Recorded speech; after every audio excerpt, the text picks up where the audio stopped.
ત્યાં લવ જિહાદની ઘટના સામે આવી છે.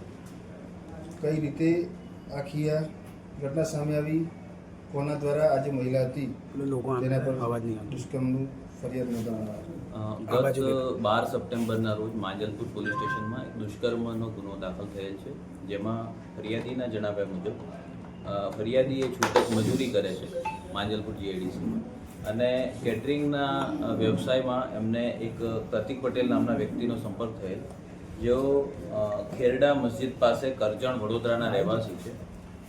આ પ્રતિક પટેલ સાથે એમને એમના એક કોમન ફ્રેન્ડ મારફતે પરિચય થતાં પહેલાં ટેલિફોનિક સંપર્ક થયેલ અને ત્યારબાદ પ્રેમ સંબંધ થતાં આ પ્રતિક પટેલ નાઓએ ફરિયાદીને લગ્ન કરવાની લાલચ આપેલ અને અવારનવાર શરીર સંબંધ રાખેલ, જેમાં ગુજરાતની બહાર અજમેરમાં પણ એકવાર શરીર સંબંધ રાખ્યા હોવાની હકીકત ફરિયાદીએ જણાવેલી.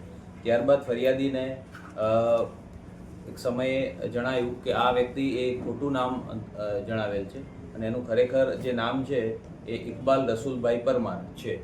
એટલે ફરિયાદીને આવું હકીકતની જાણ થતાં ફરિયાદીએ આરોપી સાથે સંબંધ રાખવાની ના પાડતા આરોપીએ ફરિયાદીને જાનથી મારી નાખવાની ધમકી આપે અને તેઓ પછી પોલીસ સ્ટેશન આવેલા ગત 12 સપ્ટેમ્બરના રોજ, અને એમની આ આઈપીસી 376(2)N 506(2) 419 અને 294 ખ મુજબનો આ ગુનો દાખલ કરવામાં આવેલો છે.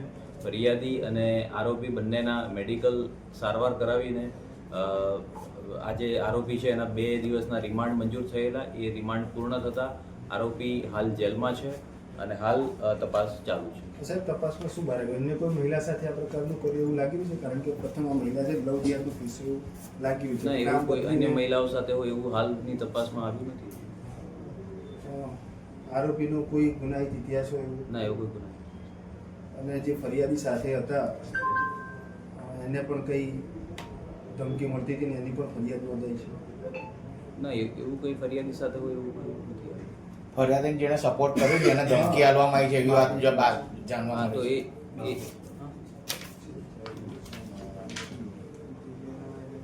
એ જે ફરિયાદી સાથે હરીશ અમૃતભાઈ સરાણીયા, જે એમને ગુનામાં મેટરમાં વચ્ચે ના પડવાની ધમકી મળેલી હતી, તે બાબતમાં પણ તપાસ કરીશું. શું હકીકત છે એ જાણવાનો પ્રયત્ન કરીશું.